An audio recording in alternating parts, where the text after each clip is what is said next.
Hello and welcome back to another study of the story. My name is Scott Dalen, an ELCA pastor in Southwest Iowa. And I prepare these videos weekly as a companion to a Bible study that we are doing within my congregation.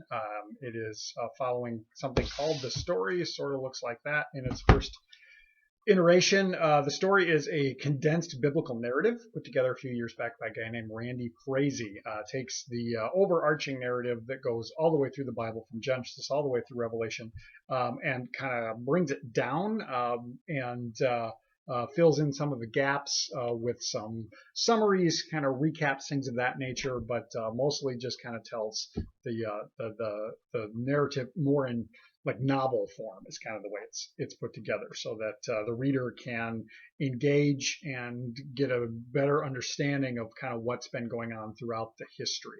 I'm sorry, I'm going to take my glasses off because the reflection of the screen and the lenses kind of bugs me. So, but we are studying this within my congregation, kind of week by week, chapter by chapter. And so in addition to that time of study together, I also prepare these videos and put them out for people who missed it. So that's kind of why we do this. This particular week, we studied chapter 15, which is entitled God's Messengers. And this is starting to take a look at some of the major prophets within the Old Testament history, particularly during the time frame between the division of the kingdom of Israel into the two kingdoms of Israel and Judah, leading up until the eventual fall of those kingdoms at the hands of the Assyrians and then the Babylonians later on. So that's kind of the time frame we're looking at. If we look back in terms of historical data, the division of the kingdom happened approximately the year 900 BCE, give or take, and I'm generalizing very much so. David became king right about the year 1000. He reigned 40 years, then Solomon reigned 40 years after that, and then it was in the reign of Solomon's son that the kingdom divided. So that's what we looked at last week in terms of the division, and then kind of the converged history that goes within the monarchs of the two different kingdoms and their constant tension with one another.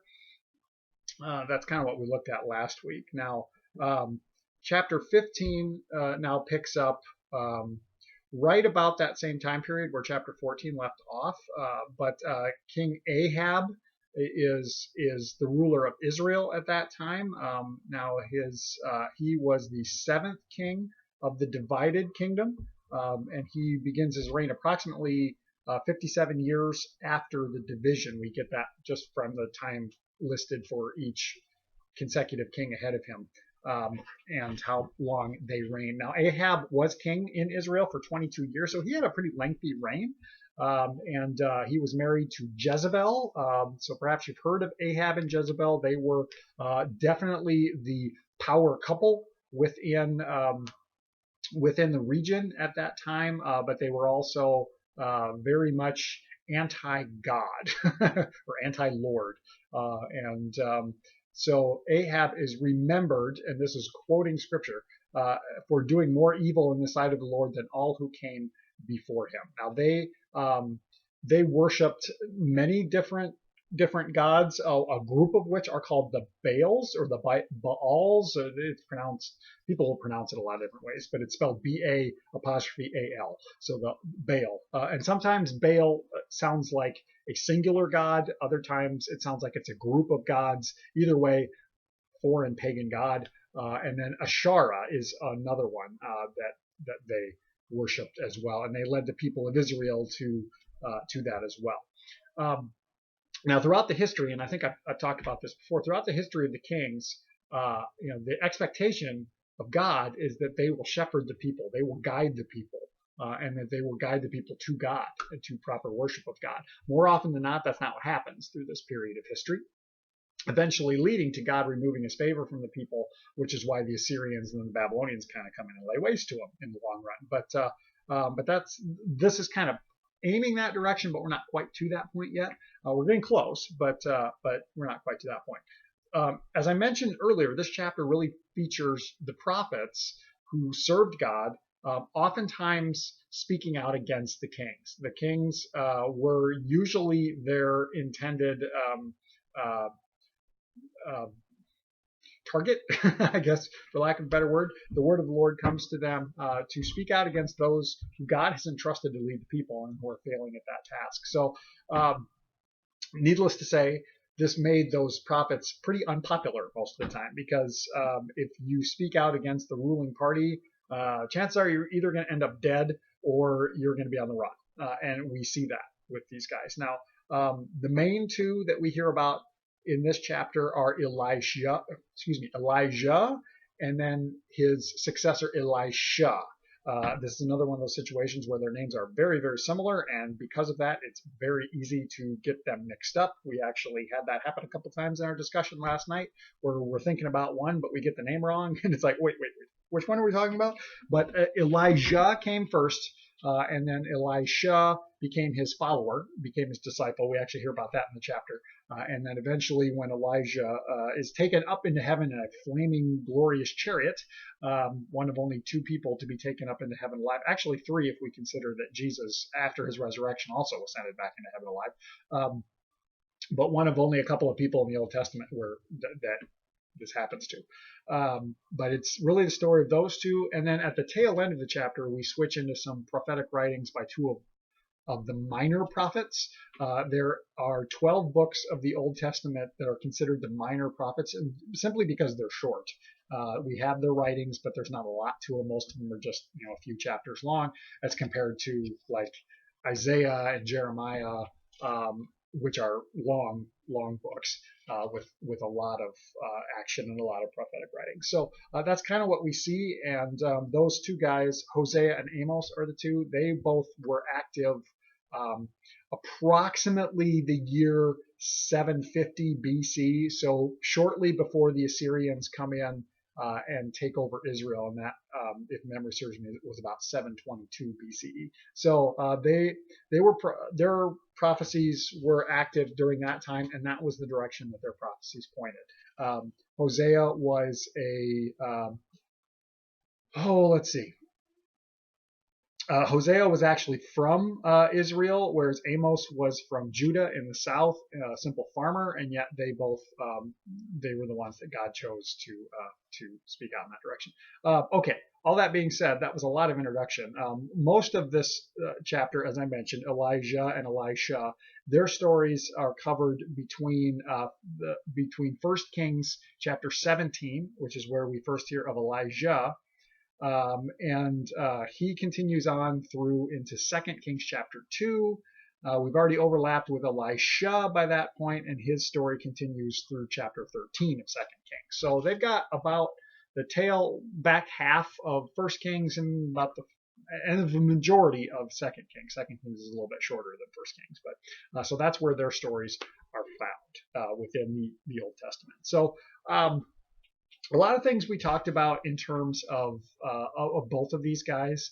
Elijah was really the first major prophet since Samuel, so a couple hundred years before him, a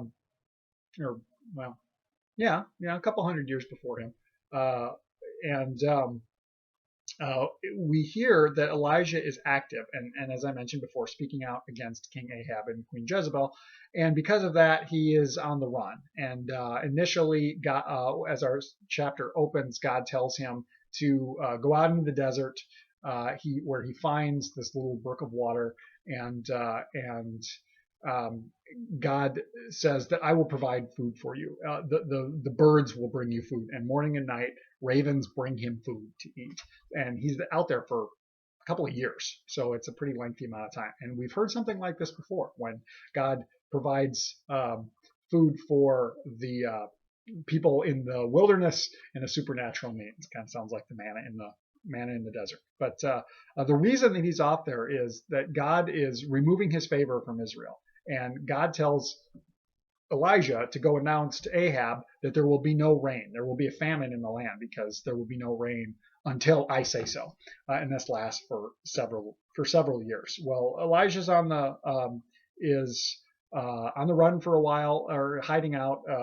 And as I mentioned before, unpopular with the king. Ahab actually calls him the great troubler of Israel, which he then turns around and says, no, you're actually the one who's bringing trouble to Israel. But we see that tension between the two. The people in power who aren't following the will of God and the people who are following the will of God who speak out against it, and they kind of smack pretty hard. So following this 3-year cycle, God tells Elijah, it's time to prove yourself to me. So he goes to the king and says, gather all of Israel. Let's have a showdown between my God, the Lord, and your gods, the Baals. And he says, get all of your prophets of Baal and have them come and let's do this. So they bring 2 bulls and they each build an altar. And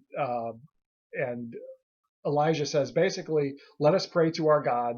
The one who brings down fire to consume the sacrifice will be the true God and will settle this once for all. And Ahab's like, yeah, this is a good idea. So the prophets of Baal, for like an entire day, they're dancing and praying and they're cutting themselves to show their devotion. Of course, nothing happens. And it just sits there. And Elijah gets some attitude. He says, well, maybe maybe the Baals are traveling or on vacation. And the language is a little bit even ambiguous to say, perhaps it's going to the bathroom, aka maybe your God is out taking a what.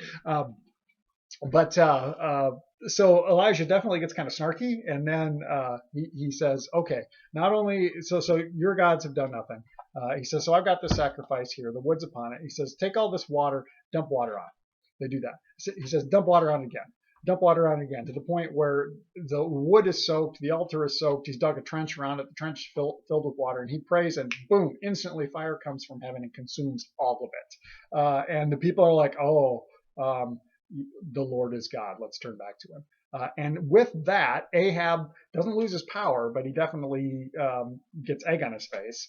And at that, then Elijah announces, now there will be rain again. Now that the people recognize me, there will be rain again. However, unfortunately, the people, it's one of those, they follow the Lord for about 5 minutes, and then Ahab and Jezebel turn them away again, and it continues. Now, following that, this is a great triumph for Elisha within his ministry, but then it turns right back around and we hear a story that he goes out in the wilderness again. He thinks he's the only one left who's faithful to God, and he says, God, just kill me. I've had enough. I'm tired of this. And he ends up on Mount Horeb, which is the same mountain where Moses encountered the burning bush. So it's the mountain where God likes to hang out, apparently. And we hear the story of God telling Elijah, go out. My voice is about to appear to you, and there's a great wind, and God's not in the wind, and then there's a great earthquake, and God's not in the earthquake, and then there's great fire, and God's not in the fire, and then there's a gentle whisper that when God speaks to Elijah. So helping us remember the importance of listening carefully for God, because God does not always communicate with us in the way that we expect it to happen. But God speaks to Elijah, encourages him, tells him that he is going to go anoint a new king of Israel, which eventually he does, tells him that he's going to encounter Elisha, who will become his follower, and then they seemingly have this chance encounter where they bump into one another, and Elijah says to Elisha, come and follow me, and lo and behold, Elisha is plowing with a bunch of other people, and he kills the oxen that he's plowing with, and he lights his what must be a wooden plow on fire and burns it and gives it to the people to eat, and follows after Elijah. They are together for quite a while, doing ministry together as a prophet and a protege, basically. And when it's coming time for Elijah to be taken into heaven, and he knows this is going to happen, he asks Elisha, what can I give to you? And Elisha, knowing he's about to take the mantle of the big prophet, says, grant that I would have a double portion of the spirit that you have. And Elijah is kind of like, that's kind of a big deal. He says, I tell you what, if you see me being taken up, it will be granted. If you don't, then it won't. It's up to God. Well, lo and behold, he does. And Elijah is carried off in a chariot of fire into heaven. And Elisha receives that double portion of the Spirit. Now, Elisha, as a prophet, also has a lot of big stories, big things that happen. Perhaps you're familiar with the story of Naaman the Syrian, who has leprosy and comes to Elisha to be healed, and he says, well, go jump in the Jordan River 7 times and you'll be clean. That is mentioned in the chapter. It's not hit upon very heavily, but that's one of the big stories of his. The other really interesting thing is that he encounters this couple in a place where normally where he goes with some regularity, befriends them, but they have no children, and they're older, and but yet he prophesies, next year when I come here, you will have a son, and lo and behold, they have a son. But then that son gets sick, and the woman has kind of been a little bit rough with Elisha, saying, don't tell me these things, don't get my hopes up. And then the child gets sick and dies, and she says, I told you, why did you grant this to me? Now you've just increased my grief that much more. And for the first time, we see Elisha within Old Testament history, within biblical history. For the first time, we see a resurrection happen. He like blesses his walking stick and gives it to a servant and says, hey, go touch this to the boy's head and he'll revive. It doesn't work.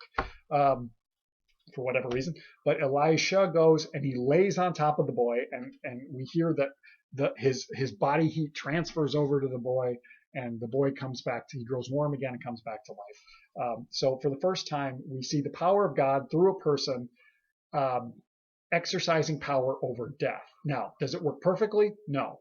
Does he have the power that Jesus will display later? No. But we see God taking action over death for the first time. And that's a really interesting glimmer and an important glimmer into what's coming in the future.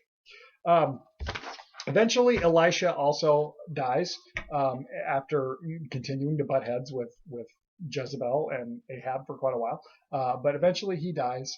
And at that point in the chapter, then, as I mentioned earlier, we see the transfer over into the minor prophets of Hosea and Amos and their work, their prophecies, really against Israel, because God is displeased with them. But what's interesting about that and the whole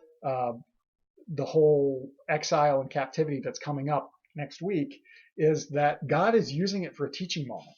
In a lot of ways, it mirrors the oppression that the Israelites had in Egypt way back when, before the Exodus. But he's trying to get the people to turn back towards him. And what does it take? Well, it seems to take them losing the promised land and being hauled off into exile into a foreign land where they remain for a while, like a generation, and to turn their attention back towards God. Sometimes God goes to some pretty big extremes in order to get our attention, and that seems to be where this is pointing. So that's what's been going on within this chapter. Again, we're continuing to see that same cycle of the people turning their backs on God, turning away from God. And yet we do hear in this chapter, in the story of Elijah, I kind of skipped over it earlier, that there is a remnant in Israel that is still faithful to God, that has not bent their knees to the false gods, is what we hear. And there's always a portion of people who remain faithful. And of course, there could be real world comparisons to that. We could certainly go that direction. I'm not going to do that now, but that's something. Always within Israel, there is a remnant that is faithful to God, and we continue to hear that throughout the Old Testament history. That there's always some that God continues to use to continue to move forward. So that's what's happening. I hope you have a great week, a blessed week if you're following along. That's what we covered in the story this week. Otherwise, if you have thoughts, questions, comments, insights of your own, please share those down in the comment section. Always great to continue the conversation that way when that happens. So otherwise, have a great week. God bless.